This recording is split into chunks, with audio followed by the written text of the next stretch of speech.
Hey, everybody. We are live once again. If you are watching this on Facebook, this is indeed live and happening right now, most likely, unless you're watching it later, in which case then it's not live. And if you happen to be watching this at 3 p.m. Eastern on Friday, you can join us in the comments, say hello, ask questions. We'll try and answer whatever we can. If you're watching this on YouTube after the fact, thanks for tuning in. Please hit like and subscribe and the little notification bell, all the stuff the kids say, and keep on top of all the cool stuff we're going to be posting in the future. Today, we are a couple days early on our live. Rob is going to be out of the office on Monday, so that's why we're doing it today, so everybody can blame him if they're just thrown off completely. Sorry. Like, oh, God, what are we going to do? The live is on Friday. We did have people think that there was like a reason. They were like, oh, live on Friday, what does it mean? It means we couldn't do it Monday. That's what that means. We are here to talk about the Wall Cabasshite, a.k.a. Low Overhead, in our Joe Johnston edition. That will be coming out Tuesday. But we're also here to do a Q&A, answer any questions. We have a ton of people that ask questions ahead of time, either on the Facebook page or in the Regal Robot fan group on Facebook, which if you're not already there, you got to get there. And I'm sure by now, Alex Arnold has said woo. And he is here, though. But I have to say, Ian Thompson is dedicated. Wow. Ian Thompson. He is tuning in from Japan. Ian, so thank you, Ian. Welcome. I don't even know what time it is over there. This is like 3 a.m. or something, and he's just awake on U.S. time. So we know a few people are already in Japan, getting an early start for celebrations. So safe travels to everybody who's going to that show. We unfortunately are not, although Max from our studio is. So you might see him wandering around in a really like bitchin' Star Wars jacket or something, which is a very Max thing to do. Do you want to throw some questions out? Or? Yeah.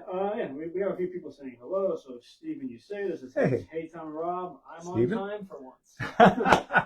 Maybe Friday's work. We'll forgive him. Yeah, that's all right. Alex Arnold says, "Hey there." Woo. Woo, yeah. Barry says, "Hey Tom and Rob." Our Barry. Our Barry. Hey Barry. The original, the OB. The OB. That's right. And Ian says it's past 4 a.m. Oh wow. Gosh. Now this is the level of dedication that we need all of you to aspire to. As you just said that, Alex said dedication. Yeah. Tiki Man says hello. Always. Kelly says good to see everybody. How's it going, Kevin? All right. We have a bunch. We got a bunch of the usual crew. Friday, yeah, that's right. All right, want to get to a couple questions? Yeah, let's do it. All right. Well, Grillet is asking any timeline or details on the space slug that Tom could accidentally share. I will on purpose not share any of that. No, we don't have a firm date on that yet. But as soon as we have it, we will certainly let you guys know. All right. John, they are very much in the works, though, and like in that interesting nether region between digital and physical prototyping and that evolution and what that becomes. So, almost there. All right, John has a McQuick question. A McQuestion. I like that. A McQuestion, yeah. For the McCats. What do you got? He says, how do you decide which artist to go with for the signature/legacy? For instance, with Yvonne, I could see you going with either Phil or Tony McVeigh. Oh. So what I would say to that is, generally on the maquettes, we are talking about the concept work. And the goal for us, and honestly even Lucasfilm on this, is to tie them to the people who did the concept work. So if we're talking about Yvonne, that's going to be Phil Tippett, who did the original concept. That's who we're going to want doing those sketches. If we were doing a replica of the life-sized Yvonne for someone, which, by the way, please, someone call us to custom order one of those. We would love to make that. But if we're doing a life-size Yvonne, then I would talk to Tony McVeigh being the sculptor of that. I think that makes more sense. For the most part, I don't know that that's a blanket hard, no matter what, because there might be instances where like maybe the original designers passed away, but the creature got made. So you bring in somebody like Jeannie Lauren when we did Dan Howard's. I'm sorry. Gosh, I lost it. It's not Dan Howard. It's the other guy who passed away. Wesley Seeds. Wesley Seeds sculpt of Droopy McCool. We brought in Jeannie Lauren, who worked on the full size because he wasn't around. But for the most part, if we're doing a maquette, we want the sketch to be from the person who sculpted the maquette. Tiki Man says, life-size Ifant Mon confirmed. Listen, if he has the room and the budget, give us a call. We would love to make that. That would be amazing. I did scan that. Yeah. All right, sticking with maquettes. Confirmed. Yes. Yeah, confirmed, totally. This is a good one from Mike. Is the Wall Cabasshite the only maquette Joe Johnston did for Return of the Jedi? It is not. So he did at least two others that he remembers, one being the Bomar Monk or Spider Droid, and the other being Princess Leia's Bouche disguise. And we did confirm it is Bouche. It was a very big point of contention over at Lucasfilm. Did you get, somebody was asking about the Ewok glider. Was that on your radar at all? I believe so. I think okay. Because that kind of ties in. Spoiler alert. I was going to end with that. Ewok glider confirmed. No. Yeah, let's see. That's Tony Ducker, our pal. Oh, hey, Tony. How many maquettes is Joe Johnston responsible for? Right. Was the Ewok on glider one of them? If so, is it still a possibility you will tackle it at some point in the future? So I actually, based on that question, which I saw earlier today, I checked in with Joe this afternoon, and he said, while he did do the sketches of the Ewok glider, he did not make that maquette, and he wasn't sure who did that one. Whether or not that one's possible in the future, any of them are possible. I would say that one is large and complicated, and it would, there's a few reasons why it's probably not one that we would, put to the front of the line, but never say never. And Dean says, Bouche confirmed. Oh, God. That's the biggest news of the year. Oh, Lord. Yeah. Thanks, Dean. Bouche pronunciation confirmed. So let's just... Yeah, I did have... I forget who it was. Somebody was asking something in the Regal fan group on Facebook, and I answered their question, and I literally almost said in the answer, I don't want to answer this because if I do, then someone who's going to say, confirmed! Yeah. And immediately after, that's what the guy said. Well, in Dean's defense, he wrote it B-O-O-S-H in quotes, so he does mean the name. There you go. Yeah. Good. Yes.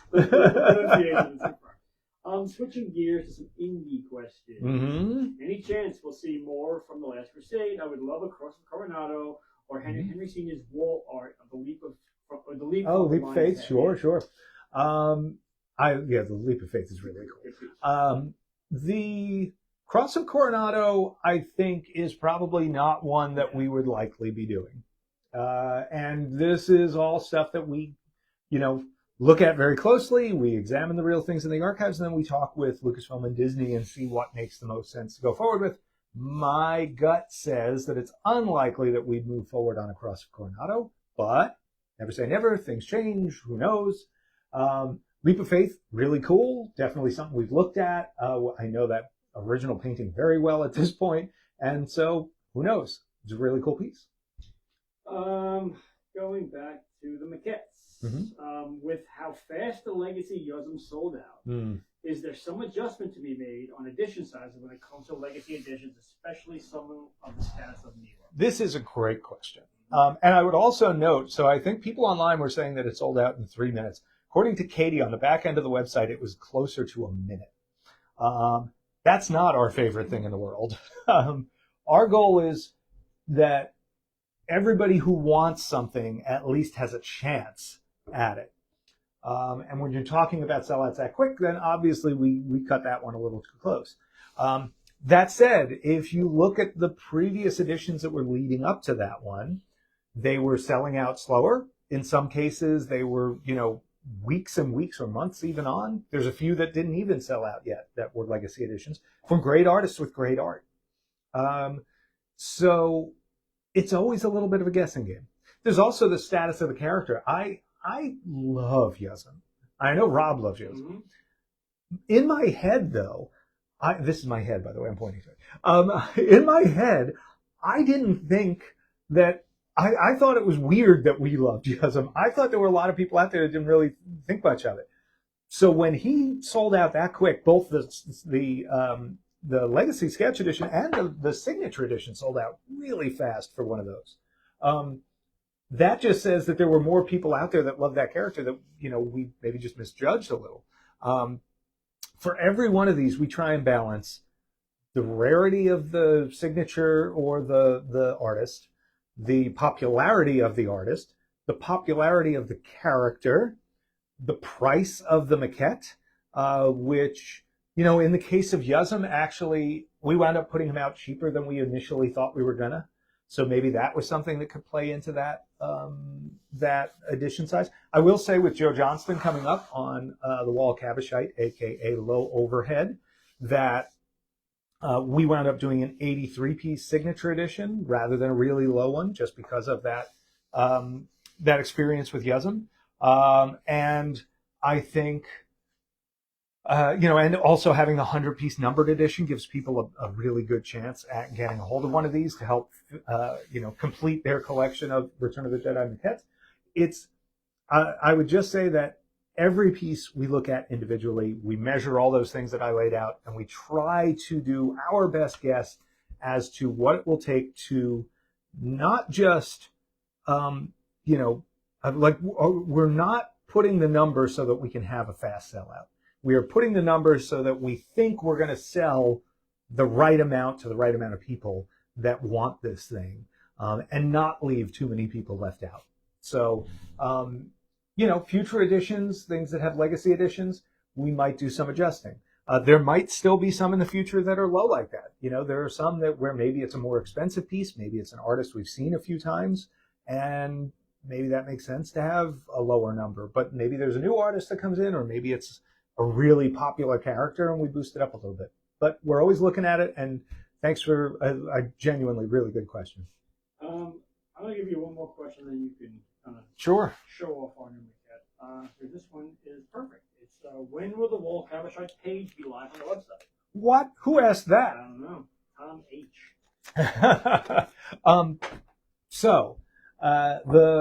What we're going to be doing going forward, in the past, we used to put the product page up a little early, a few days early. We'd have to have messages on top of the page telling people when it was coming. What we started to do is put a little extra information in our blog post about the announcement of an item, and then we put the product page live the morning of. On our back end, that actually is a little bit smoother for us to transition to the thing going live and all of that. And it makes for a little, I think, a more streamlined sort of approach to this, and a little less confusion for people coming in and not being able to buy it. So the product page on Wall Cabasshite will be up and live on the morning of April 15th, which is next Tuesday, if I'm not mistaken, just a few days away.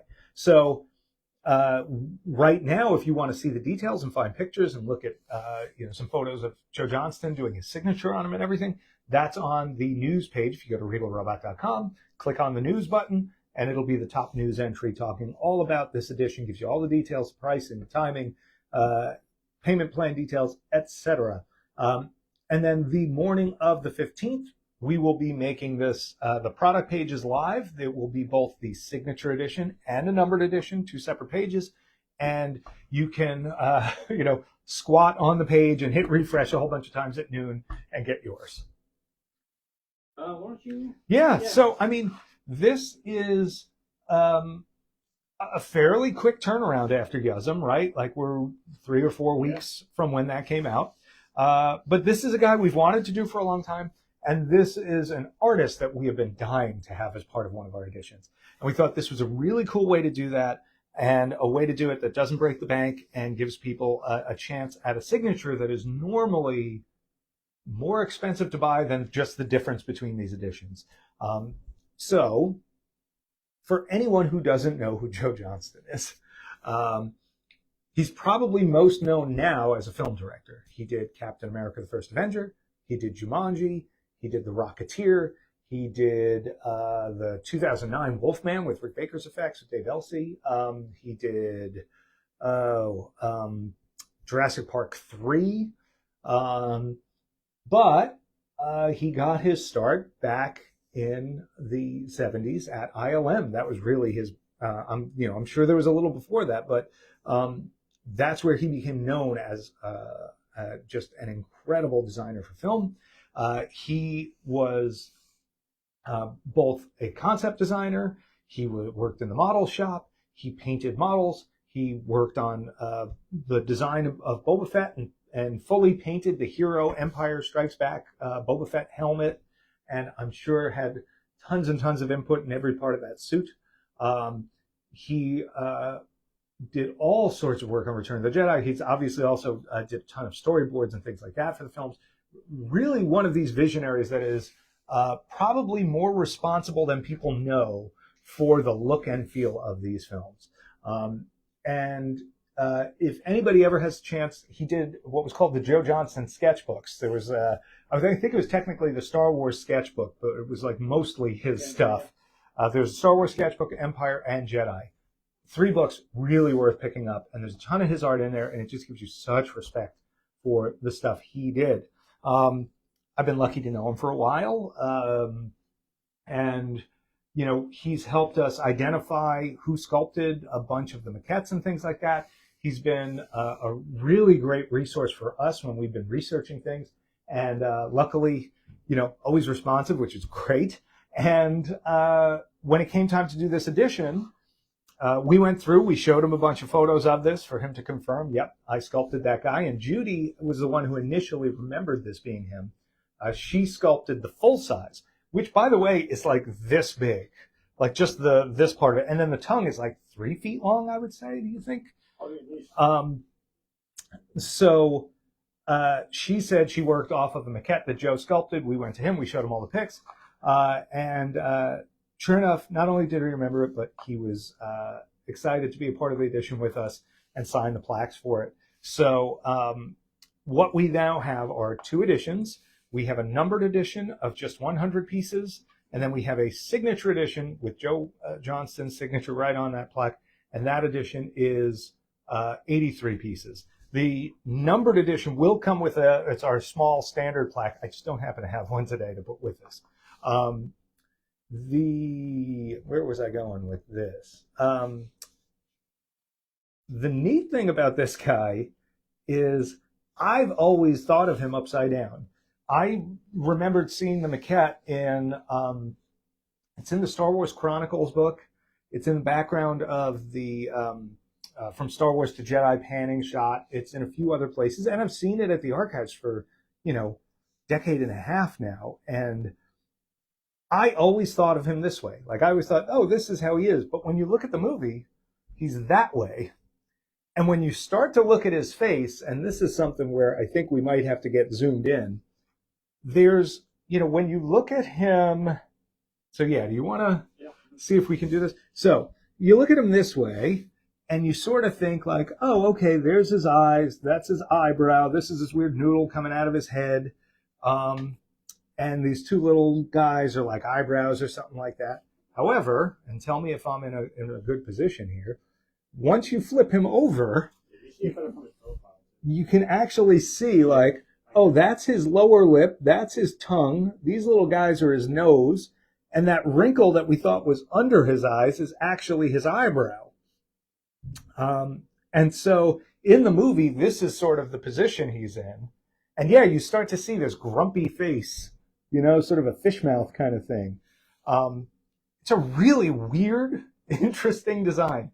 And in the film, you see him, I think it's in the shots right after they pull Luke and Han up from the Rancor pit area to sort of be sentenced by Jabba, and 3PO is translating. If that's the scene I'm remembering, it might be an earlier, but I think that's it. Yeah. He's on the wall behind C-3PO, kind of trying to lick C-3PO with this long tongue. But check it out. He's there. There's also, I think there's some good footage of Phil putting like goop and stuff on him in Classic Creatures, the famous documentary where Princess Leia, yeah, where Carrie Fisher rattles off, all the different character names. Yeah, like Weequay 66, woof, But so yeah, really, really neat little guy. It's a cool maquette. It's one that I think it's a nice break from sort of big giant size stuff for us. It's a nice break in terms of giant size prices for you guys, because this is actually the numbered edition. It's going to be the lowest price we've ever put one out for. So it's going to be $249 with the numbered plaque, hand numbered plaque with everyone, COA, box, foam insert, all the usual. And then for just $399, you've got the signature edition. And that's a $150 difference between the two editions. And generally speaking, if you're finding Joe's autograph out there, that's going to be a $200 thing for the most part when he does signings. So really happy that we could put this out there at a good price for folks.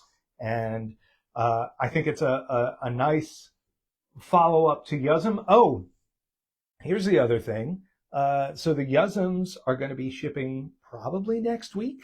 They're all ready. We were just waiting for the wood bases, which should be here early next week. And once they are, those will start going out for anyone who paid in full. And these are actually ready to ship as well. So as soon as these orders come in on Tuesday, if you're paying in full, it should just be a few days before yours goes out. And if you're on a payment plan, which goes up to 6 months on this, which puts it like, less than $50 a month on the numbered edition, or maybe just a little more than that on the signature. You can get yours. It'll be ready to ship basically as soon as your payment plan is done. So yeah, another reason to get them, another reason to pay in full when you're making that purchase, because these are going to be really ready to go, which is great. I love when we can get a little ahead on production around here. Questions? Sure. I need some water. Well, Tiki Man reminds us he also directed Honey, I Shrunk the Kids. Oh, that's right. Thank you. Yes. Yeah. Oh, Honey, I Shrunk the Kids props confirmed. Thank you, Tiki Man. Well, Steven says, life size Walt Cabasshite confirmed. Yeah, how about a giant Cheerio that you can go in the pool with? Don't eat me. There was an ant and a bee. Right? Yeah. That was a really funny movie. It's been a while. Yeah. Alex Arnold, since the last live, Oh. any other Indiana Jones props snuck on the infamous whiteboard? So it's not a whiteboard. It's a corkboard, Alex. That's it. Whoa. So I would say this. We actually just got something today back from a prototypey kind of thing where we do have another Indiana Jones prop that is now really ready to move into high gear, which is great. We also have another one where the digital phase of it is done, and we're really getting ready to push that into high gear as well. We have another one that will be, I'm not mentioning. I'm going to tap you over the desk. Yeah. Another one that is going to be ready to go. It's 3 in on the bottom. Oh, yes. Right? Yeah. Which we just forget about, but it's there. And it's a good one. It is a good one. It's really cool. So there is a lot of Indiana Jones love and a couple of smaller things in the works too. I am going to take the time though to give an update about the April 22nd. Yes. So this is actually important. We made a note of it, and we probably could have led with this. So we are going to be announcing the Raiders prop replica that we are doing next on April 22nd. Initially, we were going to put it up for sale that day. We are now going to move the sale date back probably to middle to late May. And there's a number of reasons for that. But primarily it is because when you're dealing with things in the license space, there are some sample requirements and some approvals that you have to get through that we're just not there on. And I want to make sure that when this goes out, it is truly ready to go and unencumbered. And so that's why we are still going to announce it. We should be able to have some pictures of it. We'll have a full blog up, all the details, all the price, everything. It'll get announced on April 22nd. we will also that day try to announce the actual on sale date. I would say for sure we'll announce the on sale date.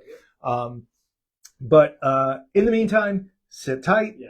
Try not to. Just we'll see it on the 22nd. Exactly. Yeah. Don't, and you know, we've had so many people guessing as what it is, and it's worth the wait. It is worth the wait. It's really cool. Yeah. It's really, it's hefty. I like it.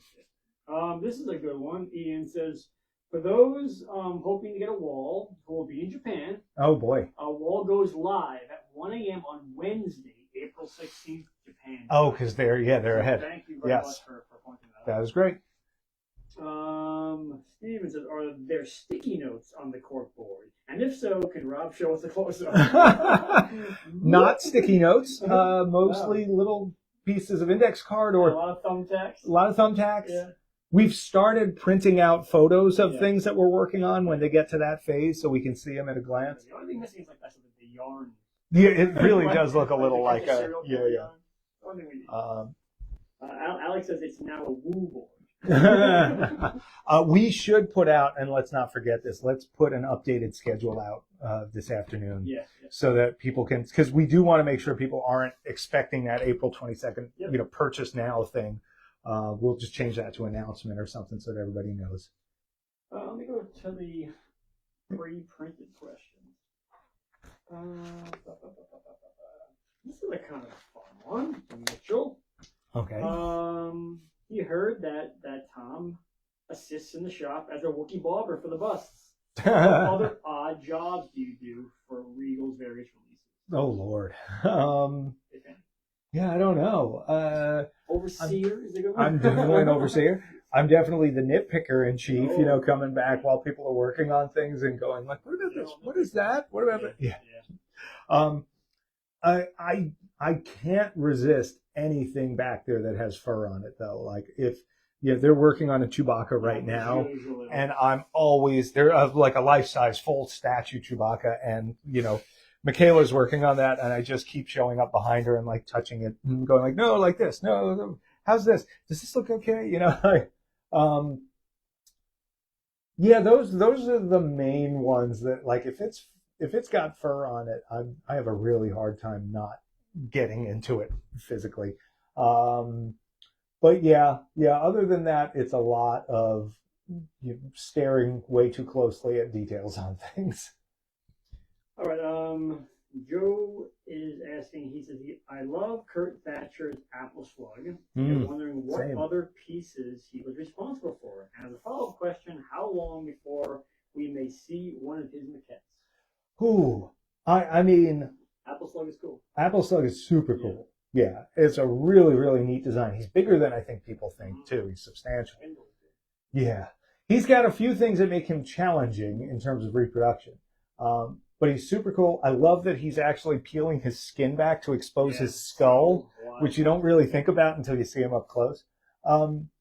So Kirk was responsible for Apple Slug, one that was called Hole in the Head Alien or Hamilton Beach, because he looked like a Hamilton Beach mixer or something, Kirk said, which is this sort of gray-blue alien smoking a pipe with cotton smoke coming out of it and a hole looking through his head sideways.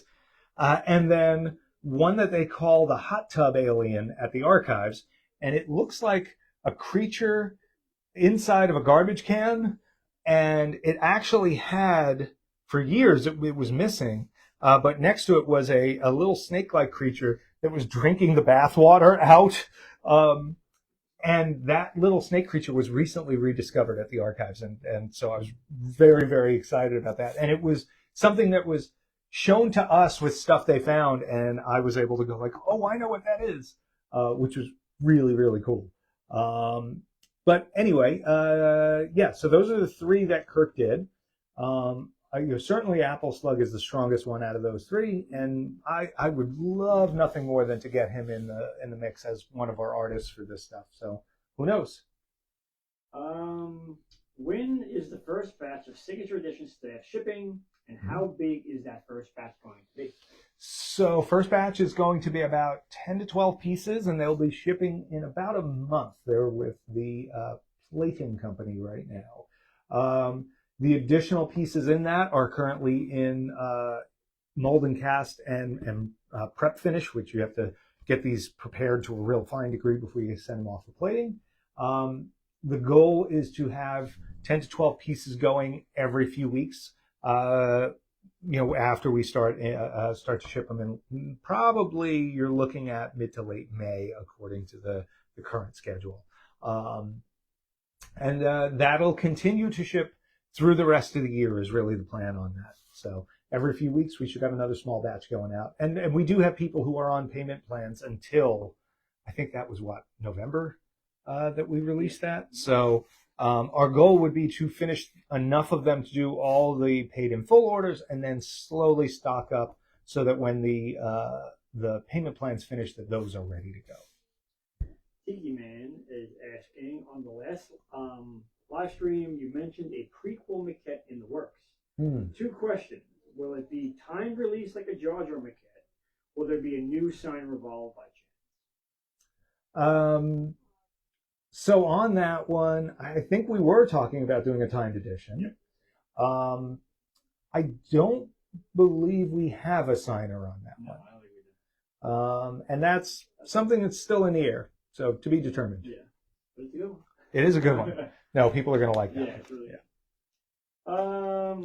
Ian, here's greetings from Japan. Given the collaboration with Joe Johnston on the wall, could we see something in the future to highlight his contributions to Indiana Jones? Something like the incredible maquette prepared for the minecart chase in Temple of Doom, perhaps. Is that a maquette or a stop motion? I mean, the one that I've seen at the archive is the stop motion stuff. Yeah. Big. Never say never. He was a big part of those movies as well. There's nothing specifically planned at the moment, but I think we'd love to include him on anything we can in the future. Clint is asking, have you ever spoken to Joe about his involvement with creating Boba Fett? And as a second question, can Tom speak a bit on his involvement in the Sideshow life-size Boba Fett? Was that my mom asking that question? Mrs. So I've never really chatted with Joe about that. I know he's told that story, fairly at length for interviews and things like that in the past. So I would imagine there's a lot of information about that out there.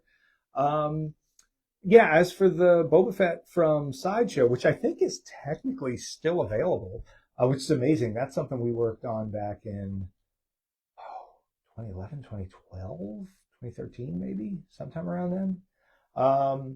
That was a pretty intense project. Yeah, we pulled together a bunch of folks that we knew that had various parts and molds and things like that. And, between that and our in-house team and doing cut and sew and doing part prep and sculpting and all this stuff, pre-digital scanning and modeling, all practical done, we prototyped that entire statue from start to finish. Whether the body underneath, all of the armor parts, it was a ton of work. We had a bunch of really good people working on it with us. We did a ton of refinement at the end of the whole process to really pull it all together. And then Sideshow, I'm amazed at what they are able to put out with that piece in terms of the paint ops and stuff like that. I know there are some people who are, maybe perfectionists or things like that when it comes to Fett. Obviously there is perfectionist. I wouldn't say that, but I could. But the level of detail that they are able to do in a repeatable fashion on those life-size statues in terms of that paint is just mind-boggling to me. It's really, really good. It's I don't want to sell the statue because you go to our site and buy our stuff, but in terms of those Fett statues, I'm really, really proud that we got to be a part of it. It's, I think, in a licensed sense, probably the best interpretation of, head to toe of the character. And I've seen a few people who have taken like the EFX helmet and swapped it out and stuff like that to really, plus it up even one step further. But it's a really cool piece, and I love that it pays tribute to that early Empire Strikes Back Fett version as well, and not the slightly more colorful but less interesting to me Return of the Jedi one. Tiki Man says, perfectionist Star Wars collectors? Nah. Right. No, that's not a thing. Gary says, can we do Indiana Jones prop Wheel of Fortune prior to the 22nd? If so, I'd like to buy several vowels. That's a good idea. Yeah. Kevin is saying, can you confirm for us the length of Yuzin's blaster for those of us who want to get him a guitar? Do I show him? No. I could probably measure it real quick, but I think it's let's see here. I mean, even if we're about that big. About that big. 7-8 inches, something like that. Yeah. You're going to want the guitar to be a little extra long, though. You need the headstock outside of his hand and, make sure he's got plenty of frets. David Boudreau, what's up, guys? What's going on, David? Give us a hint on the next life-size bust. Oh. He asked that question a lot. He does. It's in the works. It is in the works. We actually have... We just have kind of news today about it. Yeah, we did. We won't say it, but it's good news. It's really good news. Yeah. And that's the Star Wars one. Unexpected. It's unexpected. Yes. A lot of what we do is unexpected. Yeah. Very unique. It is uniquely us. It is. John is asking, any prequel items in the work for this year? Yes. Ta-da! Yeah, very good. Clint says, thanks, Tom. I already own it, so no worries. I'm about to fit. Oh, nice. I'll still be buying your stuff because you can't currently buy it anyway. And if for Clint and anybody who does own that, go to the Tom Spina Designs website, search Boba Fett. We have a page up about that project, and it shows some behind-the-scenes photos of our team working on it and stuff like that. There's some neat shots in there. So, I think I'm pretty caught up. So, when you give them a rundown, give them the date. So here we go. Unlike normal, this is not going to be tomorrow. This will be Tuesday, April 15th. There are 2 editions. There is a numbered edition that will come with a small hand-numbered plaque, just like our other numbered editions. There is a signature edition with the famed film director and Star Wars concept artist, FX artist, visual effects. I don't know if he was ever a supervisor, but genius, Joe Johnston. Very rare and valuable signature to get on there. Totally very excited to have him join our archive collection and be part of all of these maquettes with all of his friends and cohorts from back in the day. So Wall Cabasshite, a.k.a. Low Overhead, was its original name. And Pablo's running theory is that low gets reversed, and that's how you get wall. And for Cabasshite, he's thinking overhead and like cabeza or whatever for the head, and maybe somebody did that, and that's how you get Cabasshite. Don't know, just a theory, but it's fun. He's probably technically this way, but this is how Joe sculpted him, and so that's how we did him. And he will always be this way in my heart. You can find this guy in the Star Wars Chronicles book, which if you don't have, you should get. And you can find him in the panning shot of From Star Wars to Jedi, and you can see the behind-the-scenes stuff of Phil working on the full-size on set in Classic Creatures, a really great documentary from back in the day. So check him out on April 15th. That's next Tuesday, 12 noon Eastern. And yeah, I think that's everything for him. I think so too. That might wrap us up. One more question? Sure. A little deep dive maybe of the archives. Oh boy. Yeah. So Mitchell is asking, did Lucasfilm Archive keep items from the ILM films Ghostbusters 2 or Jumanji? Searching for hope on items existing and can therefore be replicated one day. So okay. Tell them a little bit of what. Yeah. So, well, ILM and the archives are now separate things. ILM is part of Lucasfilm, or at least share space with Lucasfilm if they're not directly. I don't know how the company breakdown works. And the archives is part of George. He at the when Disney purchased Lucasfilm, they got Lucasfilm, ILM, etc. And the archives is all of the props and everything from the original 4 Indiana Jones movies the original trilogy and prequel trilogy of Star Wars, some Howard the Duck, some Willow, a little bit of Tucker, a little Radioland Murders maybe. But that's primarily that collection. At ILM, you do see stuff from Ghostbusters 2. I don't know if I've ever noticed anything from Jumanji out there. Is there maybe a map painting? I don't know. Oh, no. Is there a study of an elephant? Like a maquette for an elephant, maybe? I don't know. So there's plenty of stuff that ILM did for those movies. I don't doubt that there is stuff in their collection that could be accessed in the future. I would just say this: those are different licenses. Mm-hmm. So if we were ever going to do anything with those movies, with Ghostbusters 2, we'd be going through Sony. With Jumanji, I'm not sure what company put the movie out, but that's where that licensing would go. So do the physical things still exist for replication in the future? Probably. Would we be in a position to do them? It really depends on if we ever pick those licenses. And I am caught up. All right. That was a deep dive question to go into on the way out. Thank you, everybody, for watching, as always. If we didn't get to your question or whatever, feel free to ask it in the comments. We'll always look in on these things later, or go to the Regal Robot Fan and Collector Showcase on Facebook. Join that group and post your question there. We can all discuss. Otherwise, see you guys on Tuesday, 4/15, to pick up our latest maquette in the archive collection. And thank you all for watching. Take care. Bye, guys.